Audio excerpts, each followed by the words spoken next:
Bon, bonjour monsieur Edouard ñu bàyyi la nga présenté wu. waaw Edouard Latouf acteur politique à Thiès membre de la mouvance présidentielle chef d'alliance de la Valence de Thiès. D'accord di la jaajëfal bu baax a baax ci dalal bi ñu dalal fii ci li nga xam ne moo di bërëb bi d'abord dañuy njëkkee ci li nga xam ne moo di situation politique mais d'abord nañu wax ci au niveau local bala ñuy dugg ci national au niveau local ñu gis ne Thiès actuellement manque de leadership politique selon vous lan moo ko waral wala am na. Non, c'est-à-dire que Thiès, bon, c'est une ville politique. Ça, c'est depuis la grève des cheminots. Boo xoolee revisiter l'histoire politique de Thiès, toutes les alternances politiques démocratiques, Thiès ont pris le point de départ à Thiès. Ce qui se passe à Thiès, c'est ce qui se passe toujours au niveau national. Quand il y a un changement de régime, c'est normal que beaucoup de leaders soient dans une phase d'observation pour voir qu'est-ce qui va se passer. Mais il est clair que nous allons vers des élections locales. Dans les élections locales, les gens vont montrer leur ambition. Donc, il y a quelques leaders qui sont dans l'espace politique thiessois. Ils affirment. Mais j'ai toujours dit que le plus important pour moi, c'est que les gens mettent Thiès en avant. C'est pas ça. C'est-à-dire que l'envolée solitaire, c'est révolu. Nous sommes à l'ère des équipes collégiales consensuelles. Moi, du benn nit moo mën lépp moo mën dara ki mën dara mooy mbooloo bu bëri c'est-à-dire que leader yu bëri comprendre ne li ñu partagé mooy dëkk bi mooy Thiès mooy l'axe Diamniadio Mbour est en train de tuer Thiès isoler Thiès politiquement économiquement léegi nan la acteur politique bu Thiès war a mën a àndee pour mettre en avant les intérêts de Thiès pour que sur le plan économique que Thiès puisse vivre. Donc je pense que li am nii les gens sont phase d'observation li ñu nekk du xool parce que peut-être que lu ñuy gën a jege élection locale yi les ambitions ñu dañ ko wane donc ce qui se passe au niveau de Thiès se passe au niveau national c'est la même situation qui est au niveau national. D'accord c'est important sànq wax nga ci locales yi ñu jàll ci li nga xam ne moo di collectivités locales yi lii di maire yi aujourd'hui quel est le bilan peut-on tirer sur les 3 ans de règne yi nga xam ne moo di kii di Babacar Diop ni Mamadou Djité Ousmane Diagne ba ci Mamadou Diakhaté zone nord tey jii selon vous borom def analyse ci seen bilan est-ce que li taxoon Thiès waay fal leen ñëw ci. non li ma xam daal mooy maire yooyu yëpp c'est dans un contexte particulier qu'ils ont été désignés maire population ñoom confiance ci ñoom. Les populations sont souveraines dans leurs décisions. Il est un peu prématuré de faire un bilan. Mais je vois qu'au niveau de la ville, comme au niveau des communes, les maires sont en train de bouger, de prendre des initiatives. J'ai vu aussi l'accompagnement de l'État. Parce que Thiès fait partie des villes les plus éclairées. L'insalubrité xam nga peut-être problème de sécurité moo ci am là où les maires doivent mettre le curseur mooy problème d'insécurité bi am maintenant bu Dakar bu ñooñu agresseurs yooyu bu noonu menace Thiès la ñuy ñëw donc on nañ prévoir comment faire pour avoir encore des polices de proximité yi wala ñu indiwaat ce qu'on appelle communément la police municipale quartier bu nekk les quartiers yi nga xam ni bon on sent que les agressions se répètent ñu xool yan kii la ñuy yan initiative la ñuy jël mais surtout ce que je peux dire mooy que gis naa leen daal ku ci nekk yaa ngi jéem def dara mais à l'heure du bilan c'est les populations qui vont dire leur mot qui vont avoir leur droit de regard et qui vont apprécier le bilan des maires. C'est important alors comme ni nga ko waxee Babacar Diop gis nañu si li nga xam ne wàllu lumière mu ngi ciy def lu am solo. Mais aujourd'hui quand même bu ñu fàtte ni critique malgré ça critique yi bari na trop. non il faut critiquer.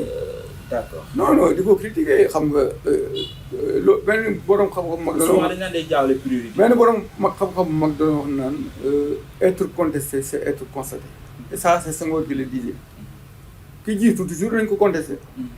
Mais du ma ne la ville vraiment damay Babacar jàmbaar la mooy malgré le fait que la ville n'a qu'une existence virtuelle boo xoolee bi ñu defee l'acte 3 de la décentralisation dañoo defoon dévolution des infrastructures mais ville bu contrôlé wul marché central contrôlé wul marché Grand Thiès contrôlé wul marché Moussante contrôlé wul lu bëri fii niche de recette am bëriwul moyen d'intervention mën na bañ a kii mais li ko mais peut-être Babacar li ko kii mooy ma ngi jël ay initiative et il comprend aussi qu'une mairie de la ville aussi stratégique il ne sert à rien muy entrer en rébellion contre le pouvoir central mairie en vérité c'est des recettes yu ñuy collecté parfois c'est des budgets prévisionnels mais si tu n'as pas le soutien de l'État du pouvoir central doo dem et sur ça pour la ville moi je suis fier aujourd'hui d'être un citoyen de la ville de Thiès.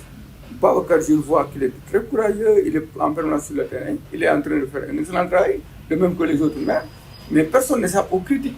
Qui gère dans les critiques, à mon coup échapper aux critiques. L'essentiel que moi, ces critiques-là, je dis que positivement, comme peut-être que si c'est pas de l'acharnement, vous avez des critiques constructives, ça peut aider le maire à faire plus. Et parlons aussi sur l'économie. D'abord, bala ñuy ñëw ci actualité politique nationale, ñu gis ne actuellement les notes et bien les chiffres du Sénégal se dégradent, donc situation économique un peu tendue et un peu compliquée. Ndax les 1 an de 8 mois de Diomaye président avec Ousmane Sonko à la tête de ce pays, quand même dañoo toll ci làmbatu wala dañoo dajagut. Non, c'est-à-dire que dafa am lu ñuy wax le pouvoir actuel il faut ñu trouver leen parfois des circonstances atténuantes pour parler comme l'autre mooy situation exceptionnelle li ñu fekk ci réew mi peut-être et ça c'est un contexte qui est international qui est global ils viennent d'accéder au pouvoir parler de jeunesse je ne vais pas parler d'inexpérience parce que bon c'est des fonctionnaires de la IRCA qui sont sortis de l'ENA donc qui trouvent une administration boo xam ni moom la ñuy liggéeyal donc situation bi am au niveau national moi je dis damay wax toujours acteurs politiques bu ñuy souffler sur des braises nañu ñaan yàlla dëkk Sénégal naat il faut prier pour que Diomaye Sonko réussisse parce que li maam Abdou doon wax dañoo dugg ci ab gaal goo xam ne ngay ñaan gaal gi yegg population ñoo décidé 2024 jël Diomaye def ko président de la République Sonko nekkul candidat ne Diomaye moo doy mu ñu fal Diomaye il faut prier pour que parce que mu tax ngelaw li dugal xob ci pax génn wu ci kenn ñaanul yàlla sauf situation exceptionnelle Diomaye a un mandat jusqu'en 2029 Sonko c'est la béquille politique sur laquelle moom la Diomaye appuyé pour avoir le pouvoir Sonko lu ko nit contre il a un mérite personnel yàlla mooy maye ce mérite là mooy ñu fal Diomaye ñu tas assemblée nationale mu dem wutal ko ab majorité parlementaire avec le Pastef gagné donc la légitimité politique c'est Sonko la légitimité populaire c'est Sonko la légitimité parlementaire c'est Sonko donc ñëpp dañoo war a ñaan yàlla ñoom ñaar ñooñu ànd jubóo sur pas sur tout mais sur l'essentiel qu'ils soient ensemble et que ñu réussir parce que s'ils ne réussissent pas ce serait la catastrophe te tamit ñu privilégier la paix sociale jàmm tey avec les réseaux sociaux les gens parlent n'importe quoi lu waay neex wax di saaga di mais nañu mettre en avant ce qu'on a de plus cher moo gën a riche ivoire moo gën a riche or moo gën a riche pétrole mooy la paix sociale le Sénégal est autour d'un cercle de feu regarde ce qui se passe au Mali ak feneen ak feneen si les élites politiques ne font pas bloc bu ñu àndul si bu et c'est sur ça damay saluer la posture de Diomaye quand il parle d'unité nationale de consensus de dialogue hier je l'ai vu recevoir le khalife général de Niassène je l'exhorte à continuer dans cette voie waxtaan ak acteur opposition ñëpp ñu waxtaan xam ni Sénégal parti ku nekk am parti bu bopp mais le plus important li ñu gën a amal solo mooy Sénégal loolu la Mahmoud Diop doon wax mu naan nañu méfier wu ci homme politique yi nga xam ni il ne pense qu'au présent et qui laisse aux forces montantes le chaos de l'irresponsabilité génération yu yële di ñëw les États-Unis élite yu fay nekk ils travaillent pour des générations ces jeunes-là qu'on le veuille ou non ils ont ce courage-là ils ont cette volonté-là de faire bouger les lignes le Sénégal ne réussir nañ leen ñaanal yàlla ñu réussir nañ leen ñaanal yàlla ñu jubóo crise politique Sénégal soxlawu ko on a traversé des moments yu doy waar. Est-ce qu'on doit en rajouter? Qu'est-ce que ça veut dire tey si Sonko quitte le pouvoir ou jóge mu Diomaye jël ko mais c'est Diomaye qui va en pâtir par rapport à son parce que 2 ans et demi wala 2 ans de gestion du pouvoir le pouvoir n'est pas encore trop politiquement solide amagul ancrage social boobu bien que il a toute une légitimité parce que il a été le premier président dans l'histoire politique du Sénégal bu am alternance démocratique am mu jàll premier tour loolu mosul am Sénégal donc jàpp naa ne ñoom ñaar ils doivent en tout cas continuer à discuter à échanger et je ne doute pas d'une seule fois que ñoom ñaar dinañ jubóo sur l'essentiel parce que loolu querelle de coalition de Diomaye ak coalition Pastef warul doon pomme de discorde luy boole Diomaye ak Sonko. justement foofu moo fa nekk parce que dañ doon wax Sonko mooy Diomaye mooy Sonko mais maintenant dañuy gis dualité au sommet au plus haut sommet mi ci dem sax ba division am ci coalition ay bi ñu ne Aïda Mbodj kii ne Aïda Mbodj kii ne Mimi Touré tey jii ban analyse nga am ci. non peut-être ça c'est des divergences politiques. d'accord peut-être que xam nga un parti au pouvoir bu amee ay divergences quelque part mën na impacter sur le fonctionnement des institutions mais dualité bi je ne pense pas que tant que dégguma Sonko wax ci affirmer cette dualité là wala Diomaye que je vois qu'il est très généreux et fidèle à l'endroit du point de vue amitié que du point de vue à l'endroit de Sonko. Je ne pense pas que parce que si on revisite l'histoire politique de Thiès kenn ñaanu yàlla dualité mu amati fi ak Idrissa Seck dualité au sommet de l'État et ce qui s'est passé en 2004 c'est encore fraîche dans nos mémoires bu dualité amee ce sera une situation buy doy waar. Sénégal soxla stabilité le mot qui doit sortir de la bouche de tout acteur politique mooy réconciliation nationale paix sociale stabilité politique loolu mën ci mën a génnee. Et pourtant c'est ce que veut le père le président mais le contraire veut ki nga xam ne moo di. non Sonko peut-être li dérange nii moom laa toujours nii. li dérange nit ñi mooy Sonko c'est la double présence de Sonko dans l'espace d'exercice du pouvoir et dans l'opposition. Sonko il a cette fougue là. Il veut pas fragiliser, il sert de bouclier à Diomaye. Sonko est dans son rôle. Diomaye, il n'est pas responsable du parti politique. Sonko est responsable du parti politique. Il y a le développement fonctionnel. Parfois, quand Sonko prend la parole, tu as comme l'impression que c'est le premier ministre qui parle. Quand il va, le terrain mythique là, mais c'est le responsable de passer qui prend la parole là. Mais les gens peuvent vous dire qu'il est en même temps premier ministre, ça c'est le développement fonctionnel. Donc Sonko est un acteur politique qui a le droit de pouvoir s'exprimer librement ci question yoo xam ni day agité wu ci l'environnement politique bi en tant qu'homme politique. Parfois c'est l'homme politique qui doit prendre certaines positions. Mais je l'ai dit, répétez, dama ne jusqu'à preuve du contraire, ces deux hommes qui s'accordent sur l'essentiel et qui comprennent les enjeux ñoom xam nañ fi réew mi toll ak fi mu jëm. xeexoon yor appareil d'état di xeex c'est-à-dire juste comprendre parce que y a la question de l'emploi qu'on doit régler. Il y a le Sénégal est interpellé par beaucoup de défis. Il est premier ministre, le président de la République. Ils ont des renseignements, ils ont des éléments, des degrés d'analyse que nous n'avons pas. Ils comprennent qu'il y a des défis à relever. Je ne pense pas qu'ils puissent utiliser les institutions pour s'engager dans des batailles fratricides. Conséquences yi kenn mënu ko nan nga analyser bu premier ministre ne système bi fi nekkoon jugu fi ba léegi dañuy war a ànd xeex système boobu noonu alors que on parle de Mimi Touré ci biir on parle de Aïda Mbodj on parle de Mary Teuw Niane Habib Sy et tant d'autres personnes yoo xam ne. non damay muy amatu question boobu dama bëgg au moins wax ci mon directeur général. d'accord Toussaint Manga. Que j'ai vu très courageux, qui a été un acteur décisif de l'alternance.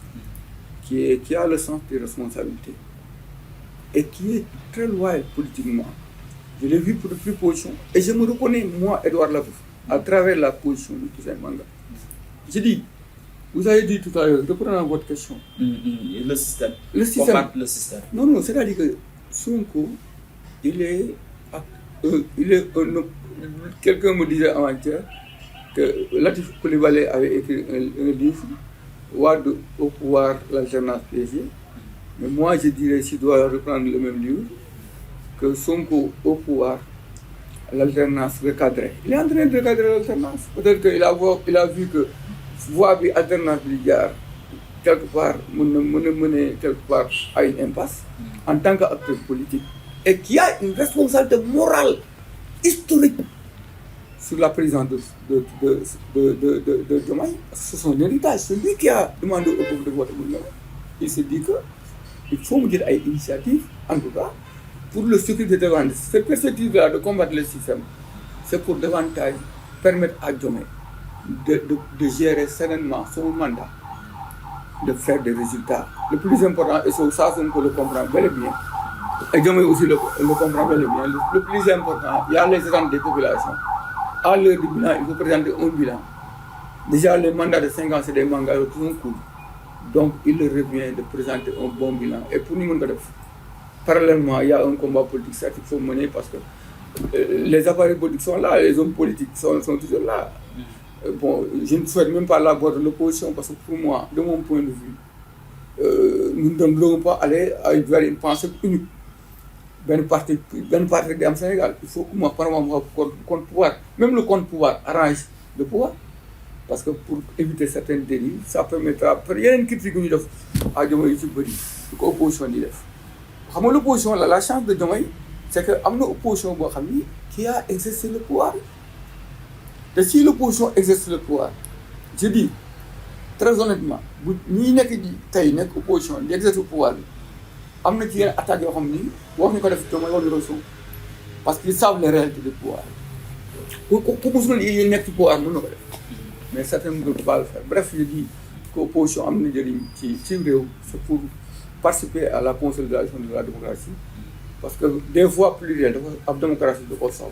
D'accord. Alors, beneen bi silence radio peut-être bi ñu nemmeeku ci certains responsables de PASTEF du parti PASTEF bi coow li amee ba léegi réeroo bi am ba léegi dañu gis ne ñenn ñi nga xam ne dañu daan jël les devants di wax ñu ci mel ni Birame Souleye wala ci ñu mel ni Fadilou Keïta même Waly Diouf Bodian peut-être ak Toussaint Manga mi nga jël comme exemple que ni jël na position mais à part ça am yeneen ñu wax. ndax xam nga tekk boobu noonu dafay war a ni est-ce que prendre position sax est le plus important. Moi je vois qu'on reproche à Birame Souleye de ne pas avoir pris position. S'il prend position, c'est pour dire quoi? Il est ministre de la République, il fait bien son travail. Peut-être qu'il parle, mais qu'il ne parle pas peut-être comme le font les autres. Parce que quand il y a un problème, Bon, un problème, je veux dire qu'on le présente comme un problème, comme une crise. Est-ce que parfois, prendre la parole publiquement et en parler, est-ce que ça doit rajouter à la confusion? Est-ce que Birame Souleye aussi, en tant qu'acteur politique de premier plan de PASTEF, est-ce qu'il n'est pas en train de voir trouver la même formule pour que le président de la République, si tant est qu'il y a son premier ministre, qu'il puisse raccorder les violons? Donc, il y a quand même ces gens-là qui ont gardé le rythme là parce que quelque part, on est présent comme ça, c'est pas ça. À part de voir une discipline. Peut-être que c'est vrai que parfois la presse, dans une certaine mesure, parfois, je ne dis pas qu'elle pose des problèmes qui ne sont pas réellement les problèmes, mais parfois la presse joue à amplifier certaines positions de son qui peuvent ressembler quelque part à la dualité. Nous sommes dans une présidentielle. Une dualité ne peut pas exister. Et j'ai toujours dit, même après l'élection législative, mais Sonko doit dire qu'il est exécutif. Parce qu'il est assemblée. Parce que il laisse seul Diomaye. Et Bouba, c'est Diomaye qui sera le fusil. Il doit rester dans l'état de l'exécutif pour consolider le pouvoir et pour servir de bouclier à Diomaye. Bureau politique, on nous parle que rencontrer le président Diomaye. À l'issue de cette rencontre, donc, peut-être les sons qu'on peut dara changer ci Mimi Touré mu ngi continuer di wëyal ay activités ci coalition Diomaye président bi mais tamit Abdourahmane Diouf aussi mu ngi ci gouvernement bi ndax avenir coalition bi ñu nekk mbir mi avenir coalition bi aujourd'hui bu ñu ko den wax yow ban. non parti boo gagné boo accéder au pouvoir da ngay accéder à la faveur de l'électorat populaire. pour aller à la perspective, dans la perspective de conservation du pouvoir, tu as besoin d'avoir des alliés pour pacifier ton pouvoir, le consolider. Tu as besoin de nouer des alliances stratégiques, des coalitions. Donc tous les partis qui exercent le pouvoir, dès l'instant que tu tu es dans une période de conservation du pouvoir. Pour que nous conserver le pouvoir, il faut utiliser des alliances. Alliances, je vois, bon, pour parler de Mimi Touré, pour parler de Aïda, le plus important, Mimi Touré, Aïda, ce n'est pas eux qui posent le problème. Nous avons réglé le problème. Le problème là, l'actuel problème, c'est ce qu'ils peuvent le régler. Nous avons réglé. C'est son côté. S'ils s'entendent, les autres là, il n'y a pas le. Ça veut dire que c'est des variables. Les deux constantes, c'est des constantes. C'est son côté. Le fil du dialogue n'est pas rompu. Ils se parlent. Hier, le Premier ministre a repris fonction. Je reste persuadé qu'ils vont se parler et qu'ils vont s'entendre. Ils ont l'obligation de s'entendre. Ils ont le devoir impérieux de s'accorder les visions de s'entendre. Demain aussi ne prendra pas le risque suicidaire de scier la branche sur laquelle il est assis. La branche sur laquelle il est assis, il s'appelle Ousmane Sonko. Ousmane Sonko, qu'on le veuille ou non, il a une légitimité populaire qui est incontestable. C'est un homme politique très lucide. Il comprend les enjeux. Ces situations-là, la crise qui intervient dans les partis politiques, c'est les partis qui exercent le pouvoir, c'est inhérent au fonctionnement des partis politiques qui exercent le pouvoir. Alors, donc, dernière question peut-être, nous voir un peu sur aujourd'hui 1 an, 8 mois, dans l'ensemble, ou bien globalité, ban analyse nga am ak aujourd'hui suñu diggante ak FMI dette cachée bi mais bi ci génnee aussi gis nañu ne. Même ci nañu ñaan yàlla. C'est vrai que le président ministre a fait un premier plan de redressement mais bu ñu jógee ci dette cachée bi nañu ñaan yàlla. Bon, tous ces débats-là, c'est le débat des économistes. Je ne suis pas outillé pour en parler. Mais je dis que nous tous, le FMI et la Banque mondiale ont toujours travaillé avec le pays et les accompagner dans le processus de développement. Ce que nous avons signé, comment nous avons signé avec le Sénégal, nous signons. Parce que nous avons signé, c'est les populations qui vont en tirer le plus grand profit. Il y a un problème d'intellectuel, le débat d'intellectuel. Le ministre parfois il est intellectuel. Nous versons dans le nihilisme. Disjubilé parfois, oui, le FMI n'a pas signé. Mais s'il ne signe pas, c'est les populations qui pâtissent. Et nous, au Sénégal, ils sont pressés pour mon nez parce que bon, les problèmes n'attendent pas. L'État, parce que c'est des pressions continues. Tu gères des questions nationales, tu gères des questions de sécurité. Nous non, mais c'est-à-dire que la démocratie, je ne dis pas que la démocratie, là, on doit faire des reculs, mais on doit l'encadrer. Il y a des questions que nous pouvons poser parfois dans les réseaux sociaux. Ça n'intéresse pas les populations, ça ne nous sert pas, ça nous dessert. Aujourd'hui, le Sénégal, il sort une paix sociale et stabilité politique. Les gens ont parfois peur. Moi, si entre l'exécutif, au niveau de l'exécutif, moi, le président de la République, mais il va impacter sur le fonctionnement des institutions. Et vraiment, on n'a pas besoin de ça. D'accord. Sonko, jël na congé, donc, mais est-ce possible que vous quittez le gouvernement pour aller à l'Assemblée nationale? Je ne pense pas. Je ne pense pas et ce n'est pas souhaitable. Ce n'est pas souhaitable que Sonko quitte le gouvernement. Sonko ne peut jouer le rôle que le pouvoir attend de lui, que le passé attend de lui, que le président attend de lui, que s'il est dans l'espace de l'exécutif. Il ne doit pas prendre l'option de quitter. Parce que Amoul Lufi, tout à l'heure, moi, je quitter. Parce que sur les questions essentielles, il est d'accord avec le Premier ministre. Donc, il doit quitter. S'il quitte, ça, c'est une autre situation peut-être qui va. Et le moment venu, nous dégagerons notre position par rapport à ça. Mais le souhait est qu'il reste dans l'exécutif, qu'il reste Premier ministre, qu'il accompagne demain à réussir ce mandat-là. Merci beaucoup, M. C'est moi qui le remercie.